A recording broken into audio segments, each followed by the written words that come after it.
Morning. Good morning. This is Belfast Boxing and Blues. It's a bit of a mouthful, isn't it? It's a bit of a mouthful. Now, I did a video yesterday. I watched a bit of it back. It was quite, it was a wee bit hyper. It was a wee bit manic, one might say. So, I'm trying to sort of keep a wee lid on it today, but God knows how things might go. My mouth might run away with me, and I may end up getting into some very emotional, personal talk. But you know what it is? That's kind of what I do. I've always been that guy, you know what I mean, in the group. I've always been the guy in the group of lads that, you know, the other lads are like, you know, we have a few drinks and stuff at the weekend. You know, teenagers drinking some abandoned factory or something. I was sort of the guy where the other lads are like, I can talk to Decky about this stuff. You know, sort of like a priest or something like that. The unofficial priest. Yeah, it's, I suppose it just, you can't just help but be yourself, you know what I mean? You've got to just be yourself, man. You know, it's the only way, isn't it? If you want to get the best out of yourself, you have got to be yourself. That's when your best stuff is going to come through. But I mean, unfortunately, we can't always be ourselves, depending on who you're with, depending on the situation. You know, you have to reel it in sometimes, don't you? But it's all good, isn't it? And of course, as usual, I've been devouring the boxing content, the good YouTube stuff, and box rec and boxing articles and stuff. And I kind of realised, you know, when I was watching some of the other sort of the guys that have been doing stuff like this for a while, and have built up their audiences and subscribers, and you know, all this type of thing, is that oh god, yeah, there's a wee message that's come through, and that's my pal Sam. I don't know if you ever see Jane Silent Bob Strike Back, any of those films, Kevin Smith films. Or my pal Sam, he's like Silent Bob. He hardly talks at all. He's like a heavy set guy. I'm the wee skinny guy. Well, a bit of a belly, but that wears the hat and the long hair. So yeah, we're a wee bit like Jane Silent Bob. So yeah, and we are prone to just bursting into songs every now and then as well. So it's kind of like that. But yes, what I realised, you know, watching a lot of these other guys, I think with every person and every boxing fan, it manifests in certain ways. We all have these different sides to ourselves. You know, there's the disgruntled boxing fan that I want to see this change, I want to see that change. I'm not happy with this, you know. And we have our sort of nerdier side, sometimes I suppose you could call it, where we get into our stats and our history, and you know, I suppose I'm like a nerd, you know. I never realised this about myself. I'm a massive nerd. You know, I had been watching this video of Teofimo Lopez, and he was on a bit of a rant, and he started in talking about these dorks. He goes, these dorks. I know who he was referring to, you know, but I think yeah, people like us who get into the nitty gritty and have our opinions, and might be quite well up on some boxing knowledge and stuff. Well, I suppose we are dorks, you know. Or I can't say for anybody else, but I am a dork. I'm just a good dork, nerd, dweeb, loser. But that can be cool too, can't it?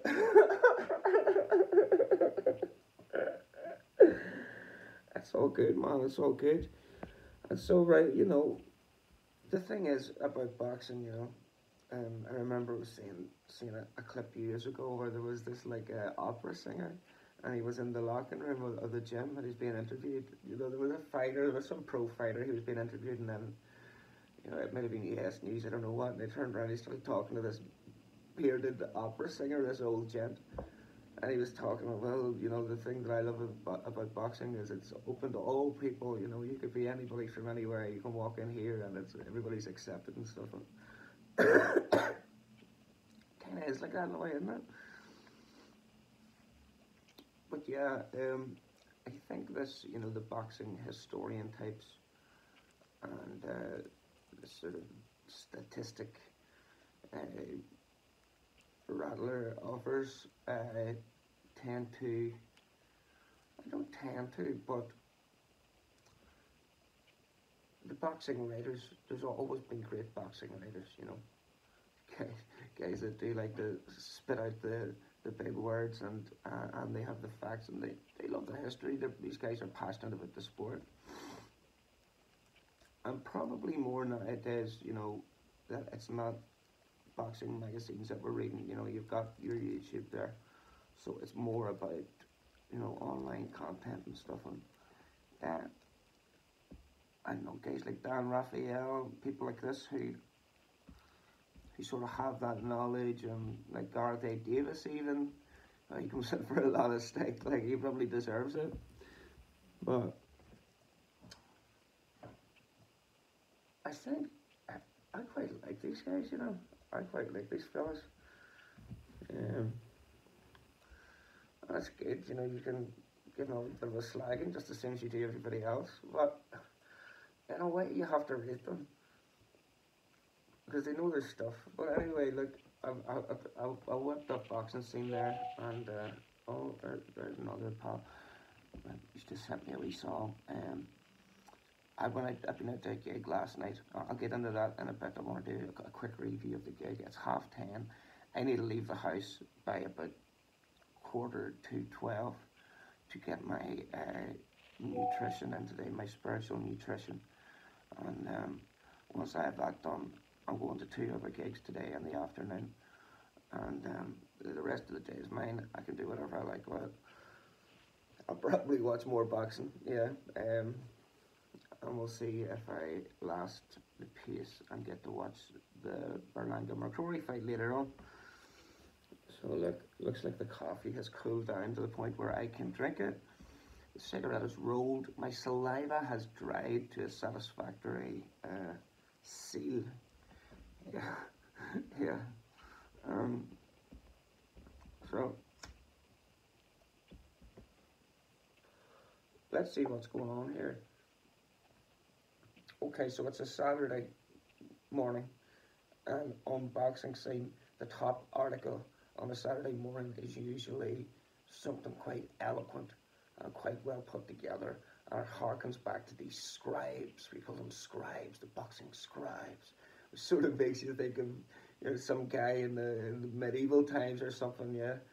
So these scribes get a real good article in, and we get to see them get a little bit of a taste of this sort of beautiful tradition of the boxing writers, and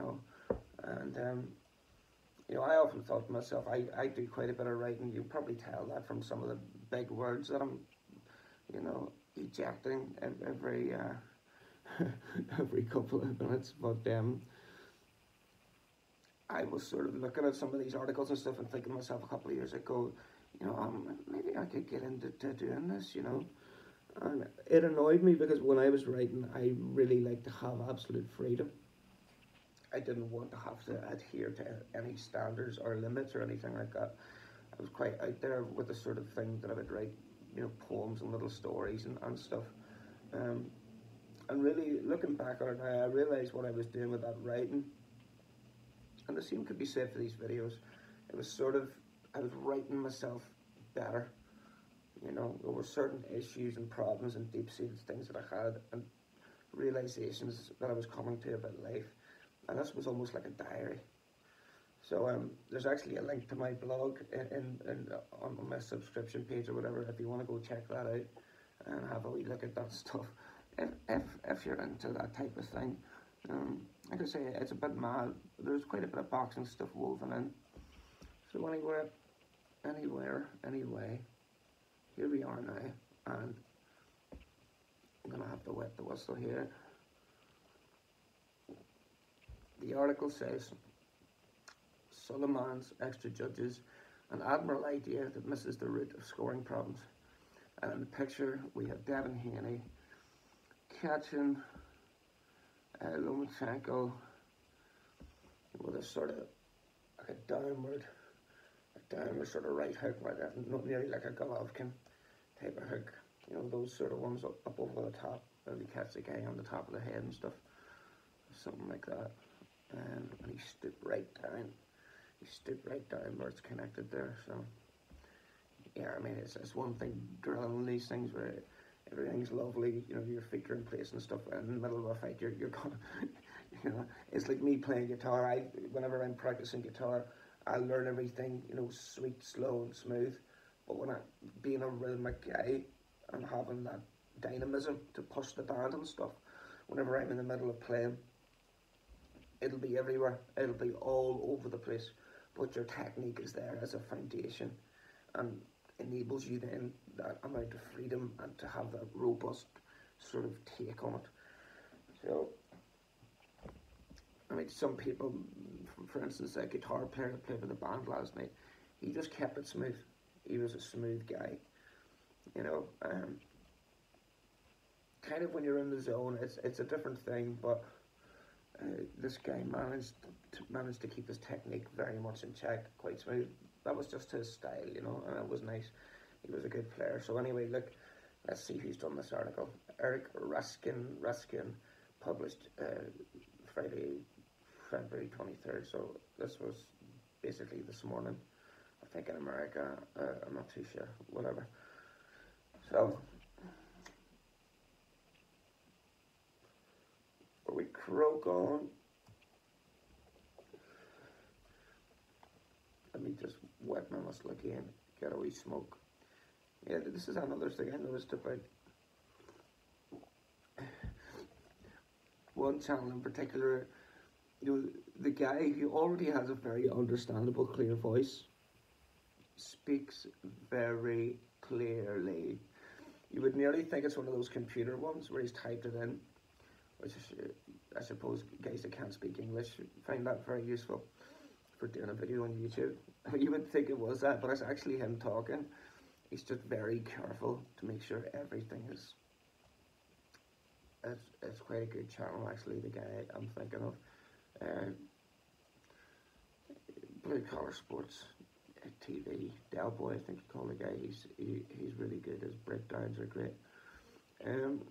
Yeah, March 13th will mark the 25th anniversary of Lennox Lewis, Evander Holyfield at Madison Square Garden, a fight boxing desperately needed to give its flagship division a singular champion. They fought twice, didn't they? All you boxing hardcores. They fought twice. I'm not up in those fights. I tried to sit down and watch them one time while they weren't doing it for me. I couldn't get into it. But yeah. It ended as boxing matches all too often do, with controversy. There was no singular champion. There was no satisfaction for boxing fans at the conclusion of a relatively uneventful 12 rounds, the majority of which belonged to Lewis. In the opinion of nearly everyone, the judges deemed it a split draw. So yeah, they deemed it. This is the power that these boxing journalists have, to use a word like that, and he concedes it. He doesn't just throw, superfragilistic expialidocious bang in the middle of a sentence where it's jutting out. He gets it right in there where it flows. That's just subtle and it's a bit more impressive, isn't it? 2 months after that anniversary passes, Tyson Fury and Alexander Usyk will become the first pair of heavyweights since Lewis and Holyfield to collectively carry all the recognised belts into the ring and attempt to deliver an undisputed champion. And the last thing boxing needs on the night of May 18th is a scoring controversy like what Lewis Holyfield won gives. Rarely do I, a long-time boxing writer who believes two title claimants at any weight class at any time is one claimant too many, find things to agree on with representatives of alphabet groups, but I am aligned philosophically with Mauricio Sulaiman on this occasion. Beautiful stuff, mate. from a word point of view, like, you know what I mean. He's doing some good stuff here, isn't he? Like I said, I don't know exactly what he means, but this sounds impressive. I'm gonna keep nodding along, going, yeah. I feel the same. Let's see. The WBC president said in an interview with Sky Sports that his top priority going into Fury Usyk is to make sure there's no controversy. We have the biggest fight in 25 years in the heavyweight division, so we have to try to do our best here. So what was Sulaiman's plan? He said his organisation proposed to use 5 judges or 6 judges. It apparently won't be happening. There will be 3 judges scoring. Fury Usyk on May 18th. How far is that away? Was that 3 months? Something like that. As is the case for any title fight, 2 months? No, 3 months, isn't it? But Sulaiman's heart appears in the right place. He wants to lessen the chance of an outrageous decision. And as a general rule, if you increase the sample size, you increase the probability of a true result. Oh, here we go. He's got a bit of juice in here. This is in brackets, right? I will gather a top secret team of scientists in Los Alamos to sketch out the relevant theorems and proofs on chalkboards for you at a later date. But for now, just trust me on the map. This guy's wild. This guy's nuts, man. He's getting wacky. Getting wacky, getting quirky. I like it. Especially off the back of talking all this nice serious stuff. You're like, this is good. And then he just gets a bit mad for a second. Anyway, that was all in brackets, so maybe not to take it too seriously. Sulaiman is hardly the first to suggest additional judges. It's an idea that's been floated many times before. And attached to it are a whole lot of questions. How much would it actually help in terms of making the end result of a fight more filling?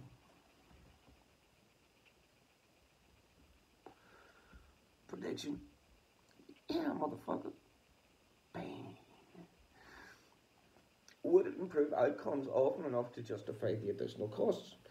Where would the extra judges sit? The biggest problem of all, the logistics of it, man. Where would they sit?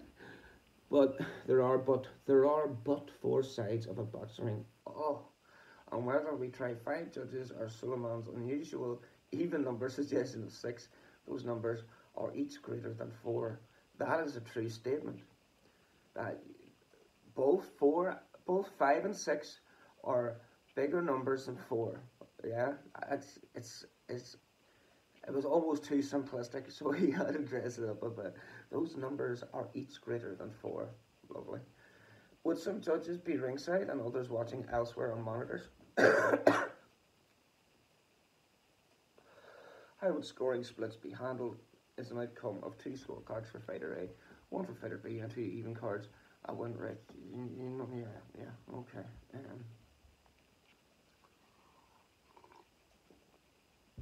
Might the idea be to throw out the widest card in each direction and end up using... See, again, it's kind of... You know what I find? I don't know if this guy's from the States, but do you ever watch like some of the American sports, so your basketball, NFL and stuff? And they are flat out with the stats. Like, they are just... It's just stats. It's like, come on, I'm trying to watch the fight here. Fucking stop it with the numbers, please. Might be the idea to throw out the widest card in each direction, end up using only the 3 scores in the middle, eliminating the outliers. similar to scoring systems tried in other judged sports like gymnastics and figure skating. Bit of a figure skating fan here, nothing wrong with that. How about boxing's powers that be decide which fights are worthy of extra judges and which aren't? Do you know what? This guy's going on for years, man.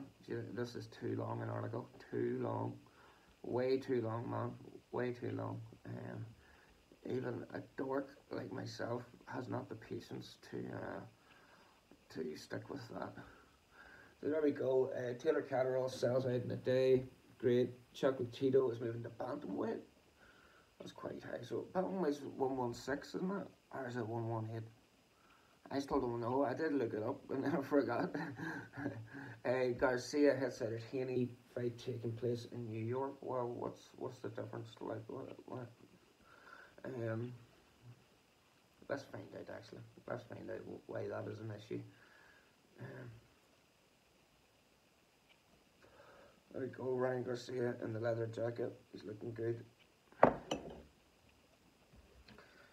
Right, so he's straight in with the criticisms here. The former amateur rivals meet at the Barclays Centre in Brooklyn. In one of the showpiece events of the year, the location has been a talking point with the WBC Super Lightweight fight heading to the East Coast and is even more so now for the challenger. Garcia spoke up against it. This is an MGM Vegas fight, doing everything we can to bring this fight to Vegas and giving this fight what it deserves. Okay, so what we're trying to say here is Vegas is kind of the place to be, yeah. You know, Garcia's all about the celeb life, isn't he? You know, he's in for the glitz and the glamour and stuff. I'm not sure if that really comes into it. Let's see. The decision is not to do with NYC and everything to do with business and what I believe is the best move for my career. Yeah, mate, just get on with the fight. You know what I mean? Well, why aren't you talking about the fight and what you can do to beat this guy? It did not take long for Haney to fire back, replying, "This dude is planning his escape." The inevitable trash talk followed. Well, here we go, with Garcia shooting back. Why are you trying to paint that picture of the public towards the guy who is making you more money in your life and in your entire career? Sad to see. Haney had already posted on X the reason the fight not happening in Vegas is because they don't want to affect Canelo ticket sales. Interesting stuff. Obviously, those two guys are boxing insiders. You know, that's stuff I wasn't really privy to. So I mean, there's your answer, I suppose. So right, you're at Savan. Eyes big names after Randall victory. Sandoval becomes contender with win over Molina. Gill's preparing for Barrett with a newfound sense of peace. Beautiful. Zhang is only Parker on his mind as heavyweight clash nears. Yeah, hopefully we see some good stuff there. Zhang's a dangerous boy. Parker had a good showing against Wilder.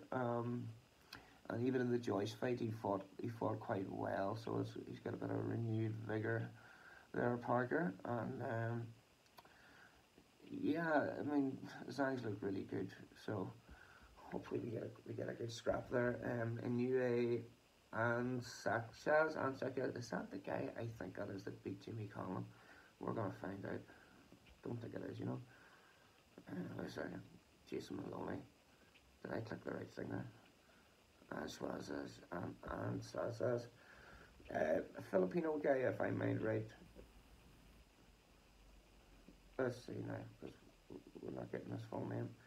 I'm going to bang it in the box rep here and see what we get. Do you know, I seen a good thing last night. And one of the first one of these that I'd done, I was telling a wee story of when years ago I used to go to all the boxing press conferences and the pressers and stuff. And not like the ones that were open to the public. I went to them too, but I was going to the ones that it was only supposed to be like the press and the fighters and the promoters and stuff were there, and I was just like coming in with my long hair, probably wearing some funky shirt and stuff like. I ran into a fella I used to work with. He was boxing on one of the cards. Fergal McCrory called this guy, lovely fella, you know, and he was just confused. He was like, "What are you doing here?" You know, I was just like, I'm a big fan. I like coming down to these things, you know. I'm just an interested party, really. Um, but you know, he has a fight coming up now in a few weeks, and we're going to have a look at that. Now, this is the guy that I'm thinking of here. Jerwin Anselmo. So he's at bantamweight. Yes, this should be the guy. Is that the Filipino flag? Let's see, Philippines. Yes, man. And let's check it out. Where was this Colin fight? Because I remember the guy being really good. Yeah, he's a world bantamweight champion, WBA. He was super flyweight champion. Man, this guy's the stuff. So let's see, we're going right back. Yeah, he fought Jimmy Conlan, brilliant. I was sad to see Conlan lose that night, obviously, but yeah, he was knocked down a few times, and he's deducted a point for repeated low blows. But you can see this guy he was a really top fighter, you know. So look, let's see. Boxing scene, we're gonna find out now when Fergal's fight is. So yeah, there was a thing that had come out on a Northern Ireland sort of boxing channel, and Fergal, you know, I used to work with, was on doing like a Zoom call type thing, and you know, he spoke for a while and about his experience of fighting over in America and stuff like that, and you know, just sort of his life as a fighter. It was interesting to hear, you know. It's interesting to hear. Right, we're gonna find him. Where are you, Fargo? I can't find the thing schedule. If I go here, can I search from here? You hit the button and sometimes it doesn't let you search. Do you know where I'll go? I'll go on to Facebook. I'm gonna go stalk him here on Facebook, and we'll find out. I think it's worth a shout out. You know, he's a guy worth watching. Like I say, a real lovely fella too. Like, so it's like, and he's from here, so I think he had a bit of trouble. He'd been on a good run and stuff, and then whenever the lockdown came in and all that, there he was couldn't do so much, you know. March 15th, and it's at Madison Square Garden. I'll be at the theatre. Still Madison Square Garden, you know, so that's March the 15th. What's that, a couple of weeks away? 2 or 3 weeks away. So yeah, he fights a guy Carlson, a Mexican fella. That could be a good watch, you know. So something to keep the eye peeled for. Right. Oh, where are we? Where are we now? And so as Benavidez preaching patience around sacred Canelo Alvarez, yeah, I'm sure his head's going with all the stuff that he's been trying to put together there. And speaking of the super middleweight, you know, I tried to do a wee bit of research last night, and I got watching a bit of Jimmy Munguia. And he was not the fighter I expected him to be. So I didn't have my hopes up. I didn't expect him to be that good, because whilst his name has been sort of mentioned and stuff like that, he's another Mexican guy, and from what I can see, he's really, really, really good. Very entertaining to watch, and a very capable fighter. Same age as Benavidez. Similar record to Benavidez. He's fought a lot of good fighters.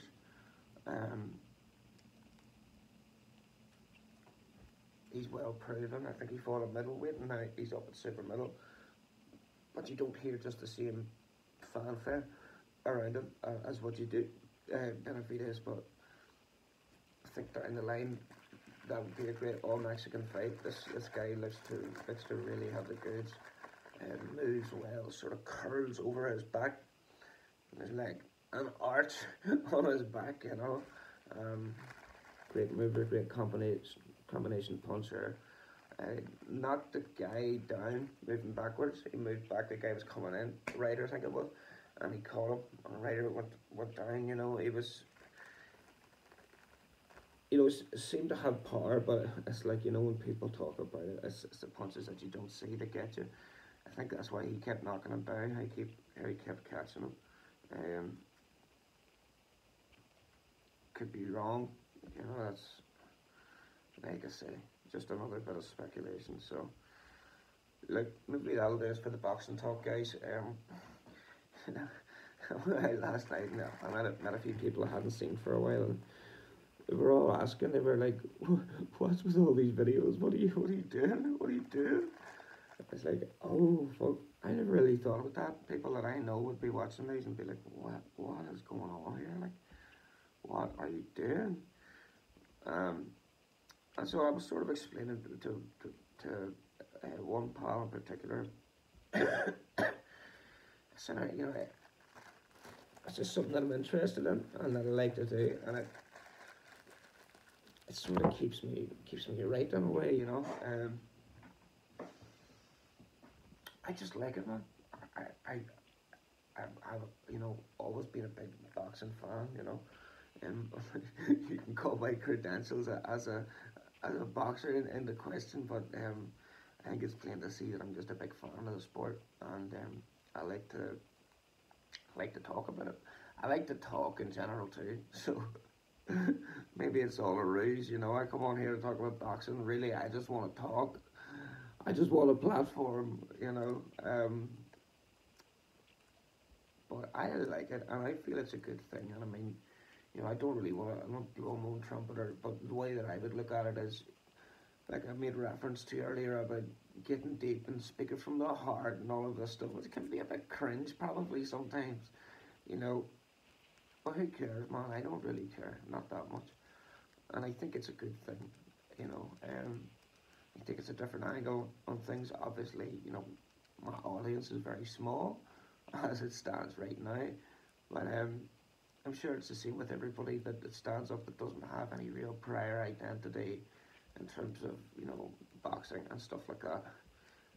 It'll take a while to really build up the audience and all of that. And maybe the audience will never grow, you know. Even if it's very small, I'll continue to do this as long as it interests me and as long as I feel that it benefits me. You know, it benefits me because I feel like if I come out with something, if it's entertaining to a degree, if it's insightful to some degree, and if there's some nutrition in it there, in terms of there could be, you know, younger guys watching this, you know, he might have been through mental health stuff, through trouble with drugs and alcohol, things like this, then, you know, and plus, you know, it might be good for other guys that are fellow dorks who see a big dork like me getting up, getting on, getting into it, you know, showing that, okay, yeah, he's got a similar knowledge to me, and he's getting up there with confidence and he's talking about it, you know. He might come out looking daft every once in a while, but guys, that's part of the game. That's part of the game.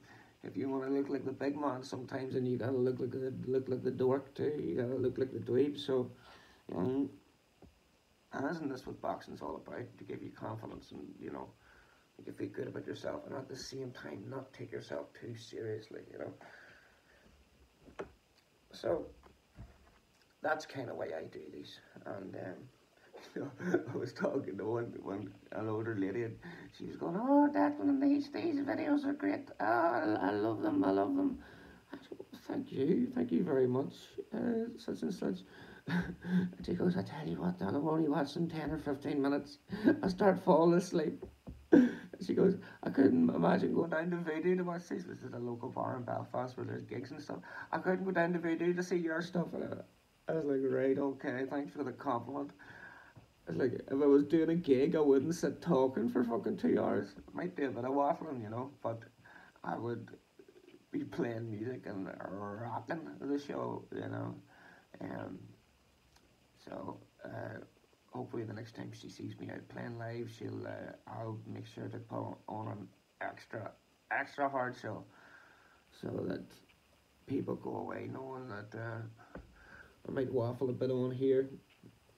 But I think most people who know me as a musician and stuff know that when it comes gig time, Ducky delivers each and every time.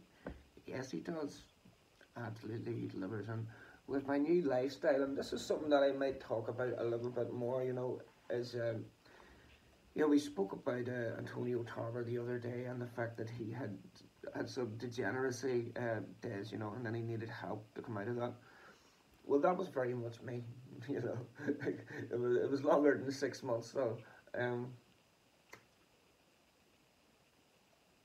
I sort of recently, you know, got sober, got clean, and bucked up my ideas a wee bit. It'll be 7 weeks on Monday now, but I haven't had a drop of drink or any other bad stuff. And I don't really, because you don't know who's watching these things, I don't want to get into too much detail as to what, but I'm sure you can imagine boxers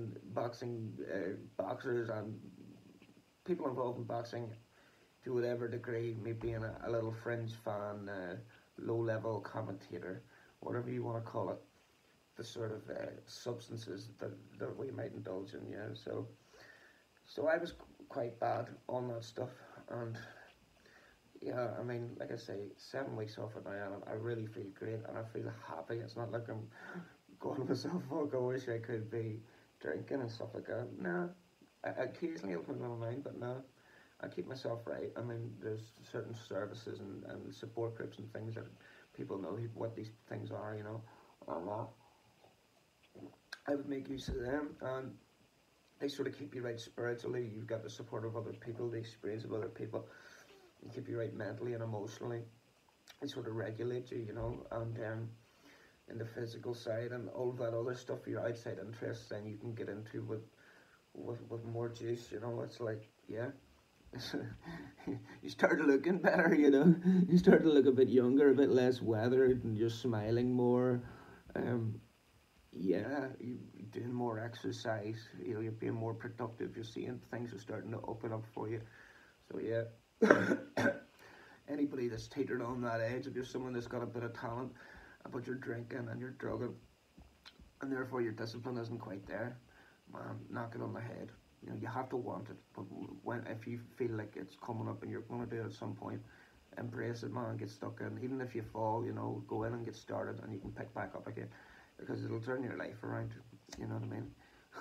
Look at me, this shining example. Yes. You know what I mean? It's all about being happy in life, isn't it? What do you think you're happier doing? Waking up on a Saturday morning or Sunday morning absolutely busted, you know, with no money in your bank account and your head wrecked, you know, afraid to walk down the street. You know, I do want to be happy. You know, you end up you have more friends, you get out to do more things, you can afford to do more things. You know, it's just better all around. Well, like I say, you do have to want it, and when it's not, you know, in some people's case, it might be a habit and something that they do recreationally and for fun. Um, for other people, it's more of a deeper, you know, seated thing. It could be an addiction, and that's troublesome. You know, that's really hard. It's a very difficult thing for anybody to have to deal with. But when you overcome with it, a lot of these people seem to do really well for themselves. So there you go. There's the from the heart educational, motivational material for today. A bit like Don King, haven't I? Don King. It's this, you know, he uses those big words. This is the motivational, educational. Yeah. There's this clip, I think it was Rumble in the Jungle or whatever, they went over to Zaire or somewhere like that. And you know, Don King was in the plane, and then all these different black artists went over all the day. You know, B.B. King was there and James Brown was there, and there was this clip. It was like Don King was like addressing this little crowd, you know, of people, and he was like, I'm here to regulate the business side and consecrate and make sure that I feel great."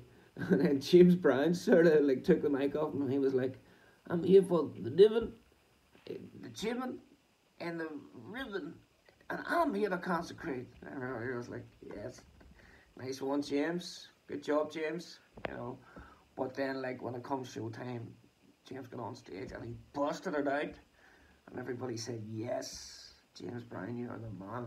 So yeah, I mean, I talk a little bit quickly about this gig here because again, like I say, you know, So some people that actually know me in real life might get the idea. They watch these things and go, "What are you doing? Why are you doing this?" You know. And it's kind of good if I go to a gig and I can shout out a couple of local artists and stuff, you know. And of course, I get to talk for an extended period. So, yeah. See, we were at the Belfast bars last night. Nice wee boat down by the riverside. You get on the boat, you go downstairs. There's a bar upstairs, a little art gallery. There's all bits and pieces going on, and we were going down to see some blues stuff. It was called Blues on the Bars, yeah. And there were 3 acts. The last one being a band. The first 2 solo things. I'll run you through them very quickly. The first is a good pal of mine, Chris Chalmers, of the 219, which are a very well regarded blues band in Belfast. And Chris was just doing a solo thing on guitar, playing some lovely, nice, intricate guitar stuff.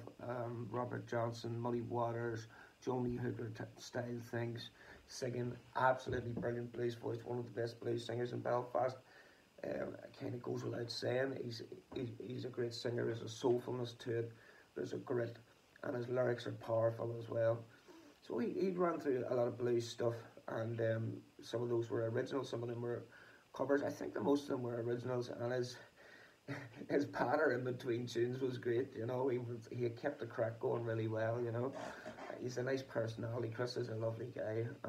He's somebody that helps me out quite a bit too. Me being the wreck that I am, you know, he's sometimes cracks the whip and tries to get me to put a bit more effort in this area, that area, you know. So lovely fella. The last 2 songs he did were really moving, really touching. They were more like, I won't say ballads, but they were like passionate sort of more songs rather than the straight ahead blues thing, which is kind of the same chords all the time. It was like a more open harmony.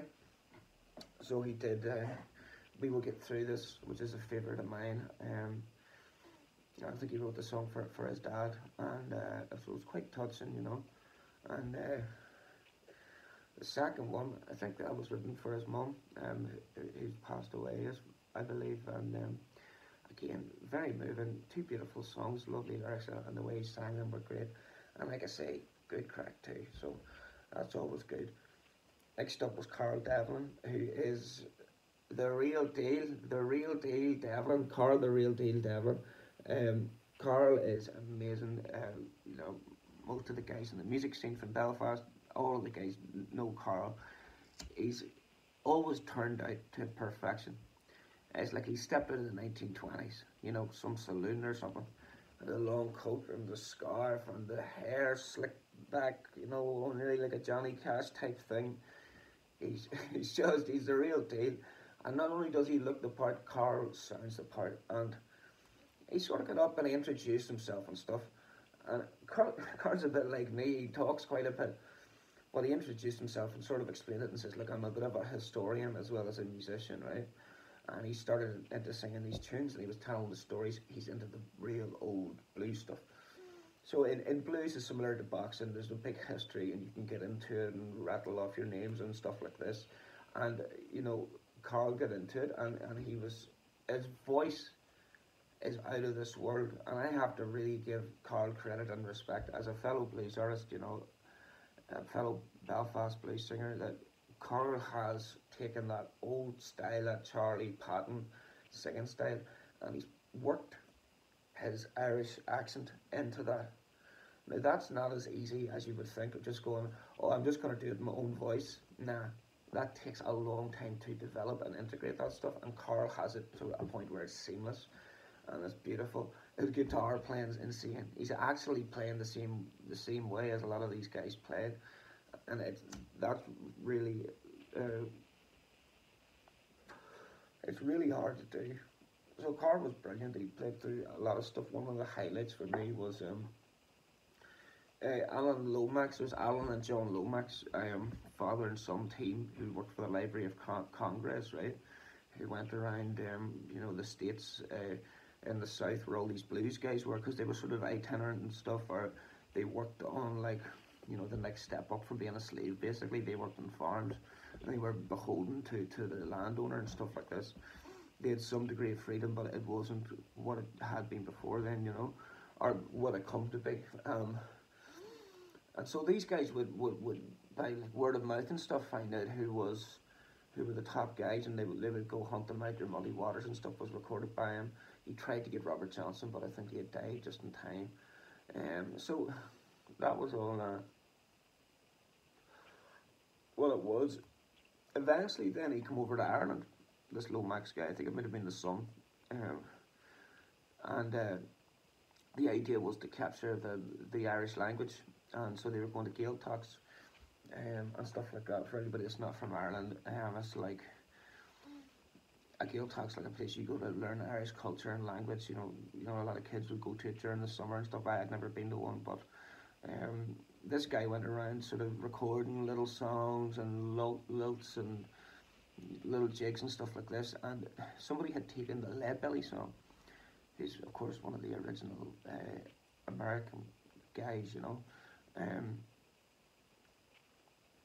taken his song Goodnight Irene, and they had sang it in Irish, and Carl whipped it out. He did the whole thing in Irish. It was amazing. It was really, really good, and he gave a bit of background about it too, saying that he was involved with the Socialist Party and stuff like this, and I don't know. Carl's a character, but he's a real deal, and that was nice to see. So next up then was, what do you call the guy?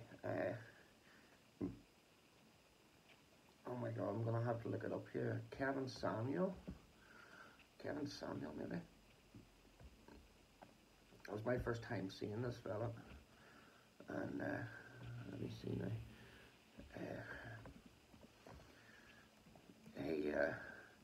He was in with the full band. I thought he was going solo too, but no, it was the full band thing.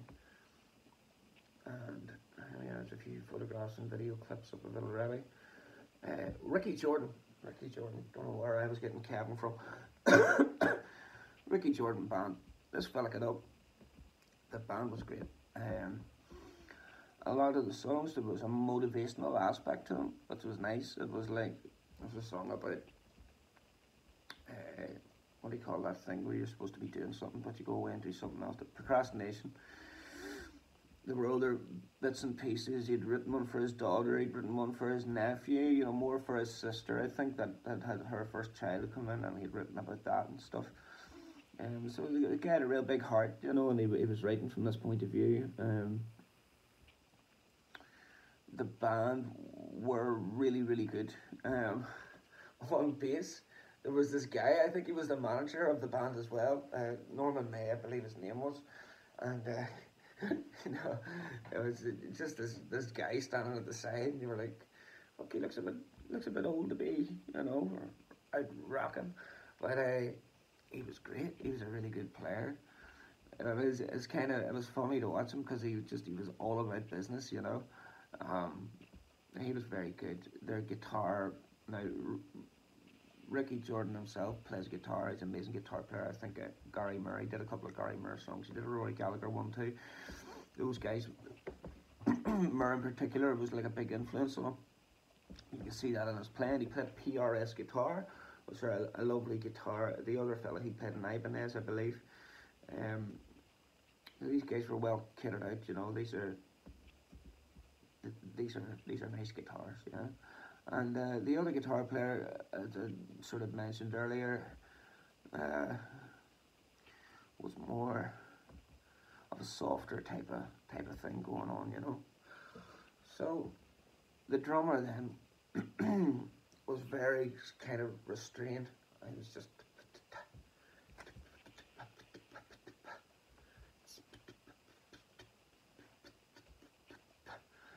and it worked lovely. It worked real nice. So yeah, 4 pieces in that band. Yeah, 4 pieces as far as I remember. And yeah, just lovely stuff. And it was a great way to cap off the night. Also, bunched up on this boat. It was very cold. I'll say that much. If anybody from the barge hears this, you know, you gotta sort out your heating somehow. You know, I'm sure it's hard. It being a big steel boat. Um, but yeah, it was cold. Everybody had their coats on and stuff. I think there was one guy who had his t-shirt on the whole night. He was just he didn't uh, he didn't care. But Ricky was flat out. He was great, and yeah, like I say, at the end of the night, he really rocked it up. So people were up in the aisles dancing and having the crack, and um, one of the girls we were with, she was up dancing, and I got up for a wee bit of a boogie, and the two of us were dancing away, and she kept punching me. She kept punching me in the gut, slapping me in the head. So I was like, "What are you doing? What are you doing?" Ah! Yeah. So me and her were sort of back and fighting back and forth. I was like, "Fucking hell, there's my sparring for today." Anyway, fucking crazy, crazy guys, crazy. Yeah. So like that's about the height of it. Like I say, I've been enjoying a lot of the different boxing content. Frotch of fighting. The latest episode was good, man. It's really good. Frotch is a gentleman. Like he's a lovely guy. It was good to hear about talking about Rob McCracken and stuff like that, and going into a bit more detail on his fights and stuff. Like I say, I'm a bit of a dork, like, so I enjoy that end of things. I suppose a bit too much of it could get a bit. It's a, it's you know it's not for everyone, but hey, it's all good, man, isn't it? But look, guys, I hope everybody has a lovely Saturday afternoon and evening, whatever it is that you're doing. Make sure and enjoy yourself. And yeah, see you all later. Belfast Boxing and Blues. Good morning.